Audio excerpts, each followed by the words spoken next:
It's a privilege to be here. Thank you for having me.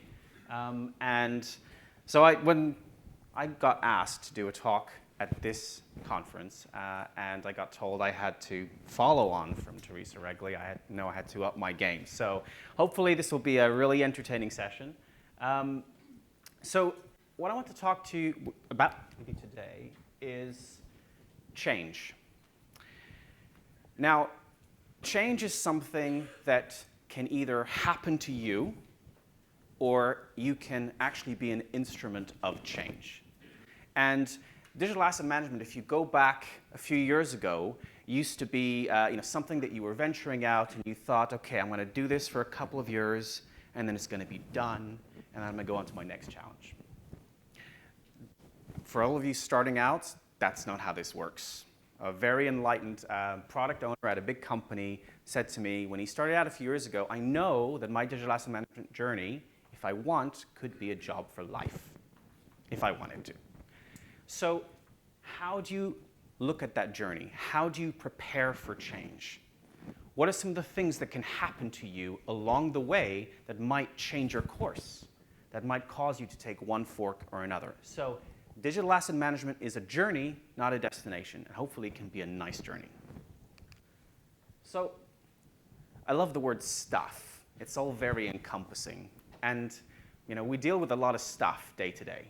So what is some of the stuff that can happen along the way for a digital asset management journey? So hopefully you've chosen a system, you've chosen a technology partner, you've built the solution, and you've got some great user adoption going on, but then stuff happens. The technology changes. That brilliant piece of software you bought a couple of years ago, it's out of date. Or something new's come on the market, and you now got to adapt to that. The business priorities change. The stuff that your stakeholders told you they really needed, they don't need it anymore. They need something different. Some companies go through mergers and acquisitions all the time, which will have an effect on all of this stuff. They may have their own technology, and you've got to reevaluate this all over again. Digital transformation transforms. That can mean many different things in many different organizations. Other things, global versus local process. It's a very competitive environment, so your competitors are always looking to reinvent themselves. The legislation, the usage rights situation changes all the time, and more stuff. So how can you prepare for that change? How can you be ready to steer that change rather than change being something happening to you? So I'm going to play a little video for you, and I'm going to explain why I've included it in this presentation. Of the 19 races on the Formula One circuit last year, Mercedes-Benz won exactly 16 of them and took both first and second place exactly 11 times. And the number of seasons in which other teams have equaled that is exactly 0. So when we say our motto is the best or nothing, you know exactly what we mean. Mercedes-Benz, the best or nothing. So, if we think we live in a changeable environment in the digital asset management world, we've got nothing on Formula One. So, I'm a massive Formula One nut. I love this stuff. For me, it's the best combination of process, efficiency, technology, and people that all come together. But just for those of you who aren't, big Formula One fans, just to explain, the rules change every year. The rules of the whole sport change every year. The cars that you start the season with at the beginning of the season are going to be entirely different from the cars at the end. And then it rains. And then everything you need to do, you've got to adapt differently. And then a driver does something silly like crash into someone else or decide to leave the team. You've got to reinvent everything all over again. And these companies like Mercedes and Ferrari and others, they spend hundreds of millions of dollars trying to get it right. So in this environment of change, how can you get it right? How can you plan for change? And the reason why I want to bring up Mercedes is that they're currently going through one of the longest period of sustained success and dominance when the rules have changed a few times.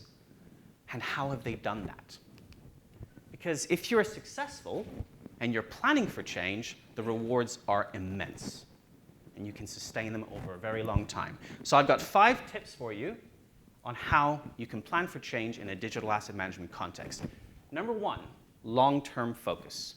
Focus on the North Star and be aligned to that vision. So in a Formula One context, The rules were going to change. It was going to be about the new engines. So we're going to go away from big petrol-driven engines, and they were going to be hybrid technology driven by petrol and electricity. Mercedes planned ahead long before anyone else. They invested and said, okay, this is the way it's going to go. And then they had a whole philosophy about how they were going to design their car around the engine and the efficiency around that. When everyone was telling them, oh, you got to try this, you got to try, no, they stuck with their plan, and they were focused, and they were aligned on it. So what does that mean in a digital asset management context? Have a mission, have a focus for what the purpose and the objective of your solution is. This will vary from some organization, from others to others. Here's a few examples that some companies have had. What is the purpose? What is the why of your DAM? It could be a single source of truth for your digital assets. It's got to be simple. It's got to be snappy and clear. Final and approved assets which have reuse value. The foundational capabilities for integration in a wider marketing ecosystem. None of these is wrong, but they are focused. Your mission shouldn't change all the time. You need to have one, and you need to be focused on that North Star. Now, there are some principles that are consistent across the whole ecosystem. You have to make your content available. Your metadata can be awesome, but if somebody's searching for something that's not in there, they're going to be searching for a very long time and get very frustrated in the process. It needs to be exclusive. If you give too many people the options of where to go, then you have to have a reason why they need to come to you, and that's challenging. So if you're controlling the supply chain, making sure that your content is exclusive, and then tell people about it. So many times I hear brand teams and marketeers who say, hey, great news, the assets are in the DAM, which is a little bit like saying, see that haystack over there? There's a needle in it somewhere. Good luck. Why don't you help your users out to say, go and find this. We put it here for you. Go and get it this way. And that helps hugely. Now, once you've got your mission and focus, what's very important is then you need to be aligned on that purpose. You need to be aligned on that focus, especially your program team, to say, we're all in this for the same reason. And then you bring your users along to focus on one message that's well prepared, and it's all synced up. Because if you've got that mission and you focus your alignment and purpose, you can do something like this. Why do they feel the need to take that risk of a double stack? Well, they are double stacking because Bottas is coming into the pits as well, and he's waiting, and they have got this absolutely spot on. Valtteri Bottas didn't have to slow down any more than he was required to with the 80 kilometers an hour speed limit. That was proper perfection. Just when one went out, the other one's ready to come back in again. It was like a production line. And the choreography of that is sensational. That's pretty cool, huh? They've just changed 8 tires in under 10 seconds. So purpose, focus, alignment. They all know what they have to do. They're in that spot. They've rehearsed it. They're aligned, and they're focused on that goal. And you can achieve some amazing things. That never gets old for me. I love watching that. That choreography is amazing. So the next tip is choosing the right partners. So some of these faces are familiar, some of them not. Gentleman on the far left is a guy called Aldo Costa, a fantastic engineer at Ferrari. I think everyone knows Michael Schumacher in the middle. And the gentleman on the right is a gentleman called Ross Brawn. So when Mercedes F1 decided they wanted to set up their new team and their new organization with their purpose and driven, they said, okay, we're going to need the right people. We're going to get the best designer. We're going to get the driver who knows how to build a team. And Ross Brawn was at Ferrari, and then his own team himself, they knew how to set this up. But that wasn't enough. Toto Wolff, who was the epitome of a product owner and a senior sponsor. So he is on the Daimler board. He's a shareholder in the team himself. He is that political shield and the face of Mercedes team to the world. Niki Lauda, who's unfortunately just recently passed away, but he was super experienced in how teams run and the egos of the drivers and all the people involved. And more, James Allison, they realized that they needed to improve in aerodynamics, so they nicked James Allison from Ferrari. That was a big coup for them. And of course, people know them. These are the superstar drivers, but they're just one component of that team. So again, in a digital asset management context, what does choosing the right partners mean? You obviously need the technology and have a good partnership with your technology suppliers. To Teresa's point about APIs, connecting it all together, you need people who are going to help you integrate all of these different systems together. The subject matter expertise on how this works or how this can work in your organization, and then operations to make things run smoothly. So I'm just going to focus on one aspect of this, which is really the operations and the program team. So your objective is to have searchable assets that can be reused and that are effective and available. There's a whole bunch of people behind there to make this happen. So let's think about what some of them are. So your product team, what do they do? Product management, making sure it runs, user experience, development, and then user support. And development, which is iterative and constantly makes things better.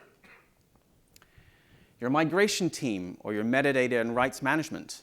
I think gone are the days when people said, yeah, we'll just chuck some assets in there and the metadata is just automatically going to appear. It doesn't. And you need a lot of data to work really well to make sure it's really good quality and people can find it.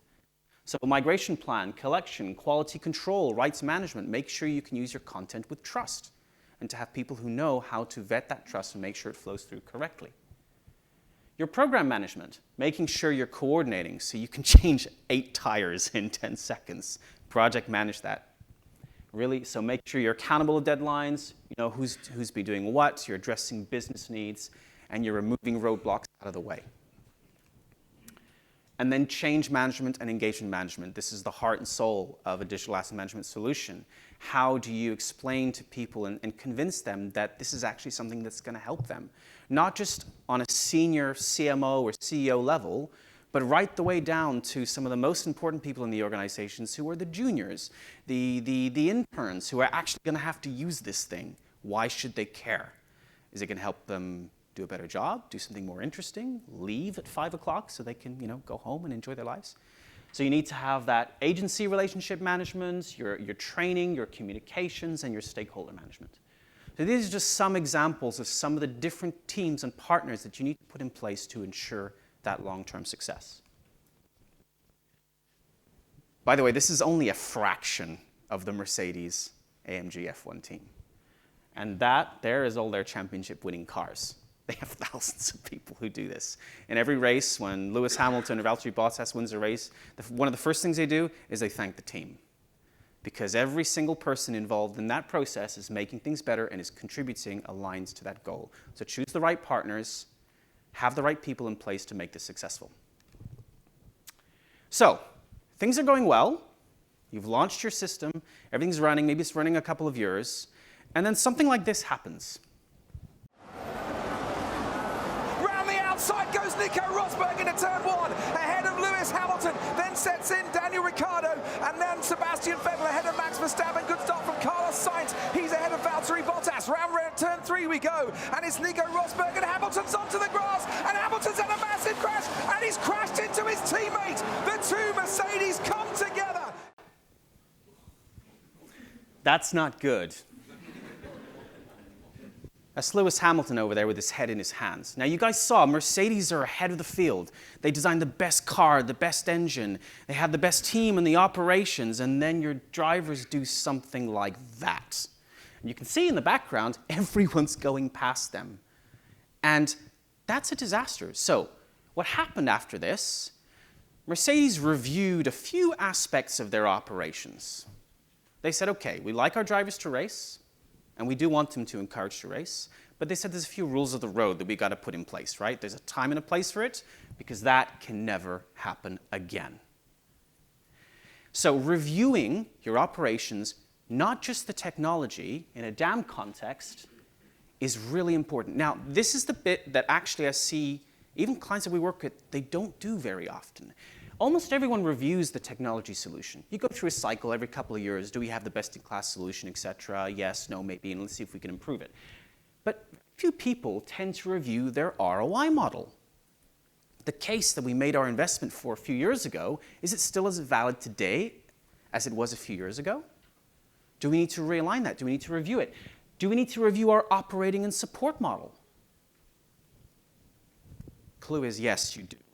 Not every 2 weeks or a few months, once a year at least, just even a sense check to say, yep, we're good. Maybe it's evolved. Here's a plan for how we're going to make it better in the future.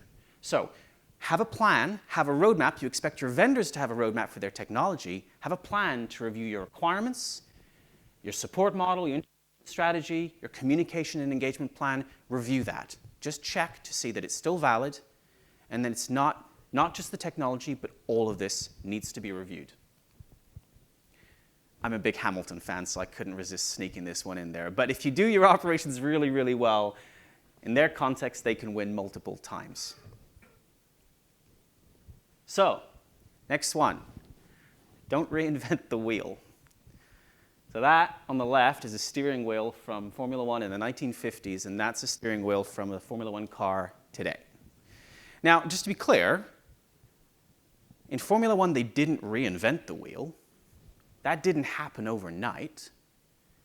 There was little iterations, and they made things better, but they didn't forget the purpose of what the steering wheel was supposed to do in the first place.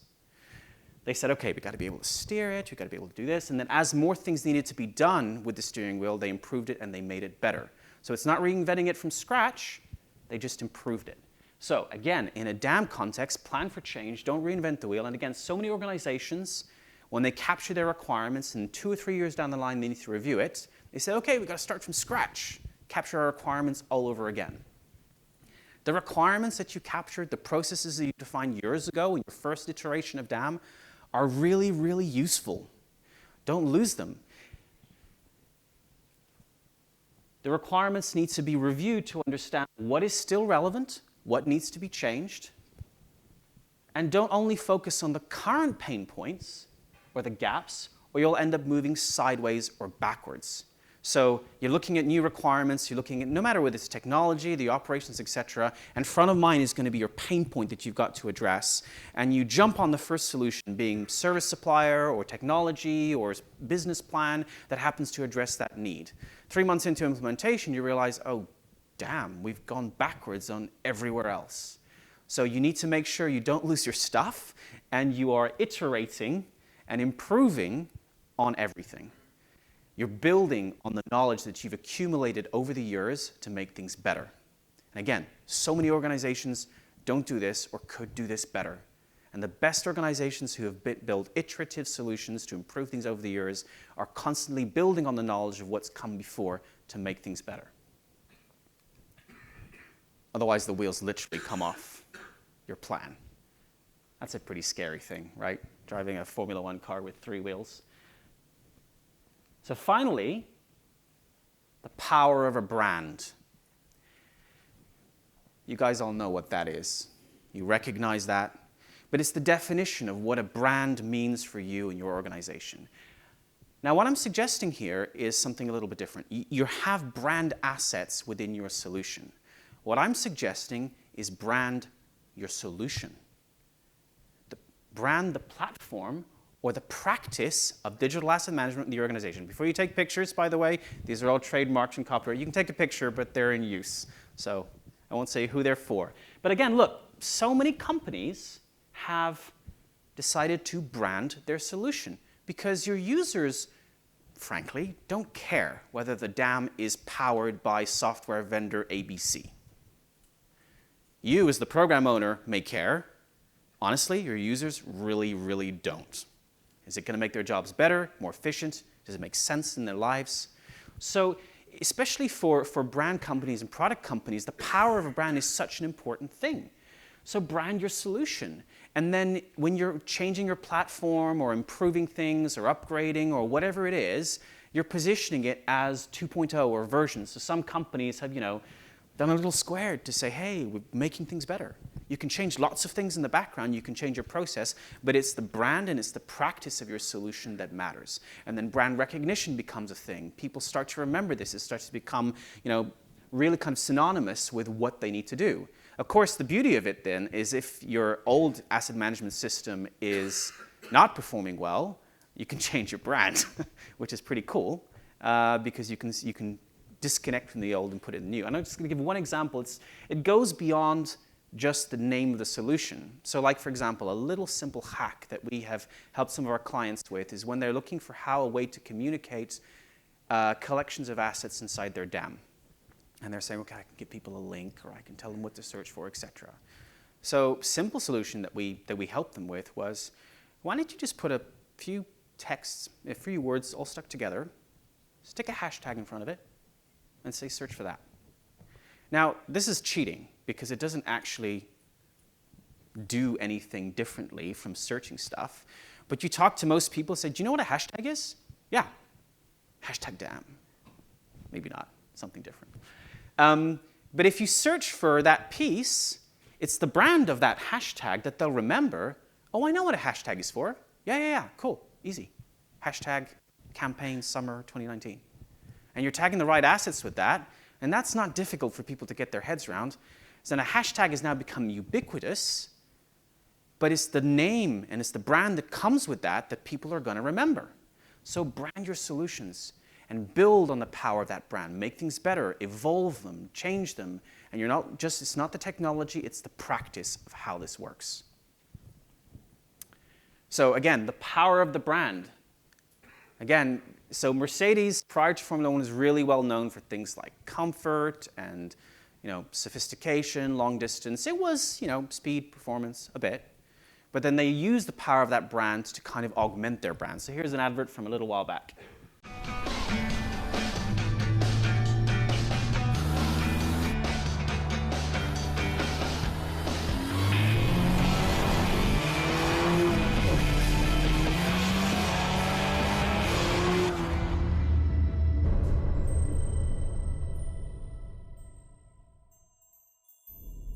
I'm a good fairy, and I grant you 3 wishes. I want to drive. Whoa, she's talking to me. Can I drive? Get out. I'm the driver. I want to drive.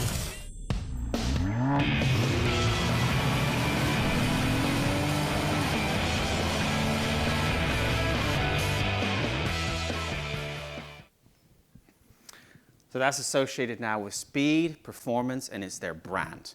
Now again, they've taken all their success, they brought it together, and it's building on their brand. So brand your content, you brand your solutions, you brand the experience, and you brand the practice of what you're doing in digital asset management. So, to recap, you need to get ahead of change. You need to be the instrument of directing the change, not just change being something that happens to you. How can you do that? Number 1, have a mission, focus on it, and be aligned to the purpose in your team.